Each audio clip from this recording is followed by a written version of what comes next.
Bismillah for sleeping, Bismillah for reading, Bismillah before mancing. Bismillahirrahmanirrahim. Alhamdulillahirabbil alamin. Al-qaili fi kitabim mubin wa ma arsalnaka illa rahmatan lil alamin. Wassalatu wassalamu ala sayyidina Muhammadin wa ala alihi wa sahbihi ajma'in. Amma ba'du. Ma'asyiral muslimin wal muslimat. Hasad, iri dan dengki, suatu sikap yang mencerminkan kemarahan seseorang kepada orang lain karena tidak suka melihat orang lain bahagia. Menurut jumhur ulama, sikap hasad ini adalah mengharapkan hilangnya nikmat dari Allah pada orang lain. Biasanya, orang yang memiliki sifat hasad hidupnya akan sengsara dan jauh dari kebahagiaan. Tidak hanya itu, sikap hasad juga bisa menghapus amal kebaikan. Rasulullah Shallallahu Alaihi Wasallam bersabda, "Iyyakum wal hasada, fa innal hasada yakulun narul hataba." Rawahu Abu Daud. Jauhilah sikap hasad, karena sesungguhnya hasad bisa memakan amal kebaikanmu, sebagaimana api memakan kayu bakar. Allah Subhanahu wa Ta'ala menyebutkan 3 sifat jin dan manusia yang dapat merusak. Yang pertama, sombong. Yang kedua, tamak dan serakah. Yang ketiga, hasad. Orang yang memiliki 3 sifat ini atau salah satunya, hidupnya akan jauh dari kata bahagia. Lalu, bagaimana cara kita agar tidak memiliki sifat hasad? Yang pertama, menyadari bahwasanya sikap hasad ini dapat menimbulkan penderitaan batin. Yang kedua, menyadari bahwasanya sikap hasad ini bisa mendatangkan permusuhan. Dan yang ketiga, selalu mengingat Allah Subhanahu wa Ta'ala.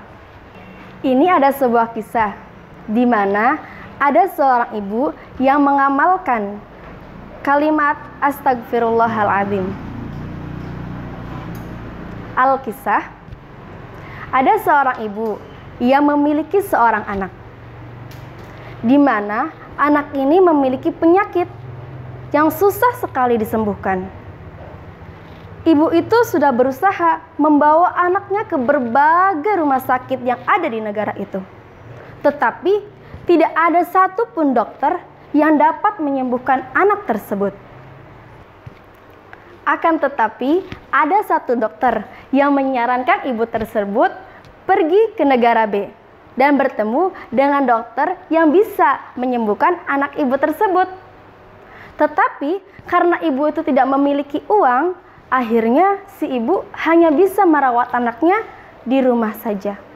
Di seberang sana ada seorang dokter yang akan pergi bertugas ke negara C.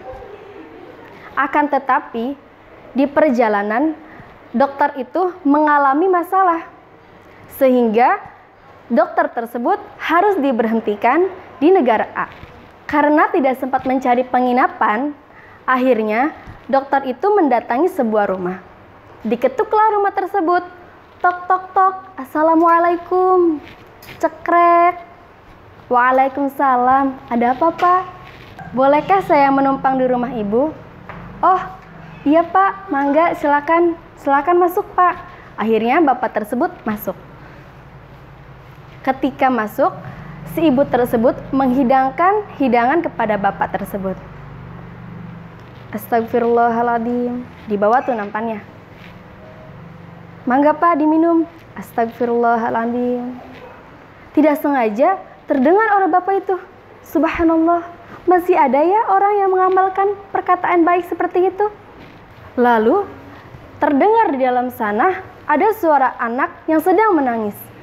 Ibu, ibu, ibu, sakit. Akhirnya ibu tersebut izin kepada sang bapak tersebut. Maaf Pak, anak saya sedang menangis. Saya harus menemui anak saya terlebih dahulu. Saya tinggal ya Pak. Akhirnya si ibu itu menemui anaknya. Karena bapak itu kepo ya guys, akhirnya bapak itu menemui sang ibu dan anaknya. "Kenapa bu? Ada apa dengan anak ibu?" "Ini pak, anak saya sedang sakit dan harus dibawa ke negara C. Sedangkan saya tidak memiliki biaya untuk pergi ke sana.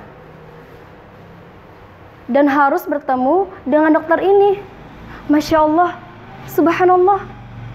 "Saya dokter ini bu, dan saya dari negara C." "Benarkah itu pak? Bapak dokter ini?" "Iya, saya dokter itu." Akhirnya si dokter tersebut memberikan pelayanan khusus kepada ibu dan anak. Itulah cerita singkat di mana seorang ibu dan anak yang mengamalkan bacaan istighfar. Mungkin cukup sekian dari saya. Kurang lebihnya saya mohon maaf. Apabila banyak kata-kata yang salah, saya mohon maaf. Ungzur maqala walatang dur mangkola. Lihatlah apa yang diucapkan, jangan lihat siapa yang mengucapkan. Tong hilap. Wassalamualaikum warahmatullahi wabarakatuh.